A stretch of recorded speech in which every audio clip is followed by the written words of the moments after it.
Welcome, brave souls, to another journey into the darkness. Prepare yourselves for a tale that will send shivers down your spine and haunt your dreams forever. I have prepared my most macabre terror story that I can think of to share with you, so brace yourselves, for this story will make your blood run cold and your heart race with dread. The Casket Girls. In the late 17th century, the streets of New Orleans were bustling with the noise of French settlers and Native Americans. The city was still young, struggling to establish itself in the heart of Louisiana's dense bayous. The colony was mostly populated by men, fur traders, soldiers, and adventurers seeking fortune in the New World. The rarity of women possessed a significant problem for the colony's future, especially when it came to growing stable families. To solve this issue, the French crown initiated a plan. They sent a group of young women called les filles de Casket, or the Casket Girls, to the colony. These women were handpicked from French convents, orphanages, or poor families. Each carried a small wooden trunk or casket filled with their belongings, hence their name.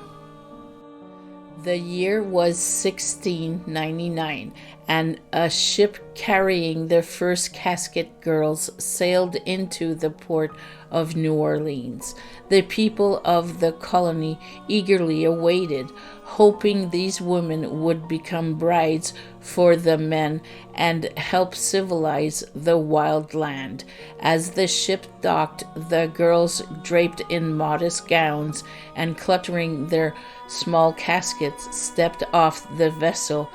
Their faces were pale from the long journey, but they were eager for new beginnings.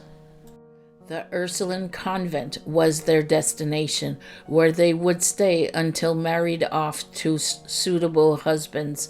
The nuns were tasked with watching over them, ensuring their virtue remained intact until they entered into the holy matrimony.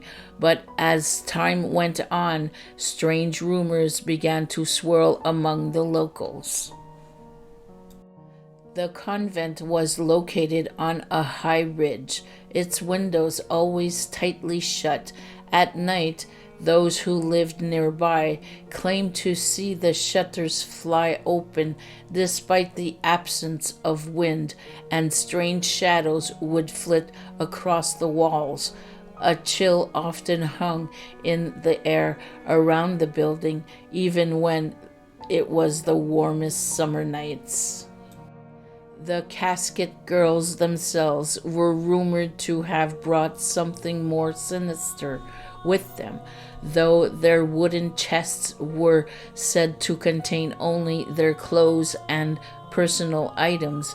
Some whispered that they were far too heavy for such simple things. Some of the girls seemed to grow pale and sickly, as though a dark force had followed them from France. The strangest occurrences began shortly after they arrived. Farmers found their livestock drained of blood. People who lived near the convent reported hearing soft, eerie singing late into the night, and some claimed to see pale figures moving through the country yards under the moonlight. The whispers grew louder. Were the Casket Girls innocent brides to be? Or had they brought something more wicked to the shores of New Orleans? One night, a group of men decided to investigate the convent. They waited until the moon was full and slipped through the iron gates. As they approached the building, they felt an unnatural stillness, as though the night itself held its breath. They climbed to the upper floors where the Casket girls were said to sleep. When they reached the attic, they discovered a small hidden room. Inside, the girls' wooden caskets lay untouched, locked away, and covered in dust. Suddenly, one of the men stumbled back, his lantern flickering. The lid of one casket began to crack open.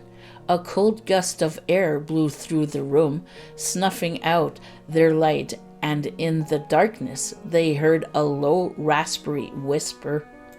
Terrified, they fled, leaving the caskets behind. The next morning they swore never to speak of what they had seen, but the legend of the Casket girls had already taken root. Some claimed they were vampires, their caskets filled with earth from their homeland, a resting place of the undead. Others believed the convent itself was cursed. Though the truth remained elusive, the mystery of the Casket girls linger in the French quarters to this day. The Ursuline convent still stands, and its attic remains sealed, its windows shut tight, and on certain nights when the moon is high and the wind whispers through the old streets of New Orleans, some say you can still hear the faint haunting voices of the Casket girls calling out from the shadows. Thank you for tuning into this eerie tale. Until next time, stay tuned for more spine-chilling stories. This was Sandra Pink.